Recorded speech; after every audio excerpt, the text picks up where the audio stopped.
जय श्री राम मित्रों, आपके अपने YouTube चैनल भक्तिरस पर आपका स्वागत है।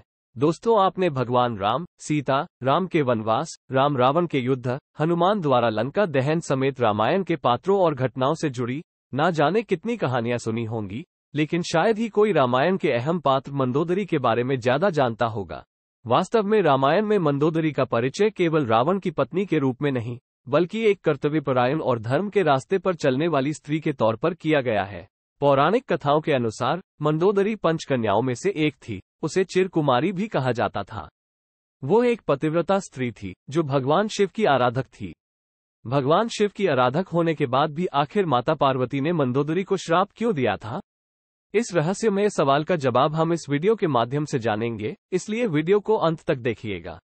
दोस्तों, आपसे निवेदन है कि वीडियो को लाइक और शेयर करना मत भूलिएगा। इसी आशा के साथ चर्चा आरंभ करते हैं। दोस्तों, आप सभी ने रामायण में रावण की पत्नी के रूप में मंदोदरी के बारे में सुना होगा। रामायण में मंदोदरी का वर्णन बेहद सुंदर, पवित्र और धार्मिक महिला के रूप में किया गया है, जिसने एक तरफ सीता के अपहरण के लिए रावण की बार बार आलोचना की तो वहीं दूसरी तरफ एक कर्तव्यपरायण पत्नी की तरह लगातार अपने पति को धर्म के मार्ग की ओर अग्रसर करने का प्रयास करती रही। पौराणिक कथा के अनुसार एक बार मधुरा नामक एक अप्सरा कैलाश पर्वत पर पहुंची। देवी पार्वती को वहां ना पाकर वो भगवान शिव को आकर्षित करने का प्रयत्न करने लगी।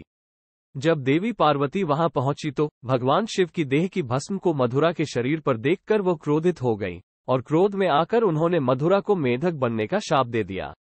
पार्वती ने मधुरा से कहा कि आने वाले 12 सालों तक वो मेढक के रूप में इस कुएं में ही रहेगी।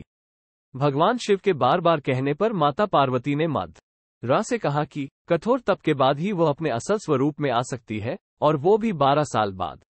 मधुरा ने 12 वर्ष तक एक कुएं में रहकर मेघरूप में कठोर तप किया।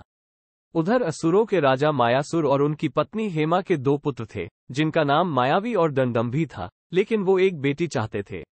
इसलिए उन्होंने बेटी पाने के लिए कठोर तपस्या करने का फैसला किया।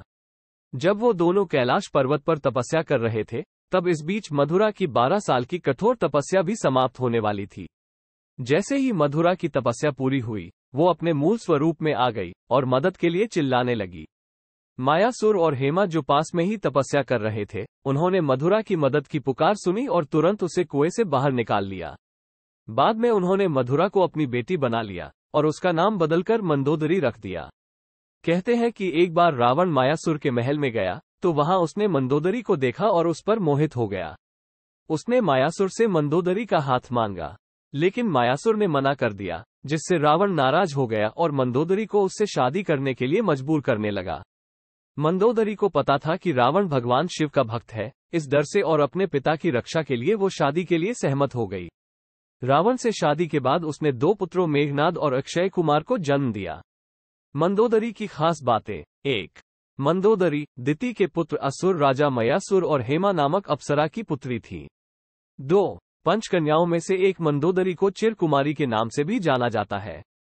3. अपने पति रावण के मनोरंजनार्थ मंदोदरी ने ही शतरंज के खेल का प्रारंभ किया था। 4. मंदोदरी से रावण को अक्षय कुमार, मेघनाद और अतिकाय पुत्र मिले।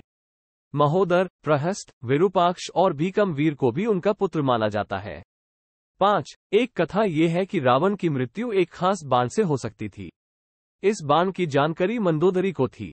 हनुमान जी ने मंदोदरी से इस बाण का पता लगाकर चुन लिया, जिससे राम को रावण का वध करने में सफलता मिली।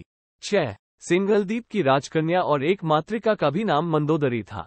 हालांकि जनश्रुतियों के अनुसार मंदोदरी मध्य प्रदेश के मंदसौर राज्य की राजकुमारी थी। ये भी माना जाता है कि मंदोदरी राजस्थान के जोधपुर के निकट मंडोर की थी। रावण के वध के बाद मंदोदरी का क्या हुआ? ऐसा कहा जाता है कि रावण की मृत्यु के बाद विभीषण ने अपनी भाभी मंदोदरी के सामने विवाह का प्रस्ताव रखा। मंदोदरी के बारे में कहा जाता है कि वो एक सती स्त्री थी जो अपने पति के प्रति समर्पण का भाव रखती थी। इसीलिए रावण की मृत्यु के बाद मंदोदरी ने विभीषण से विवाह का प्रस्ताव ठुकरा दिया, लेकिन कुछ समय बाद उन्होंने विभीषण से विवाह स्वीकार कर लिया था। दोस्तों, आशा है कि हमारा यह वीडियो आपको अच्छा लगा होगा। अगर वीडियो अच्छा लगा हो तो वीडियो को लाइक और शेयर कर देना, और इसी प्रकार की भक्ति कथाओं के लिए हमारे चैनल को सब्सक्राइब कर लेना। जय श्री राम।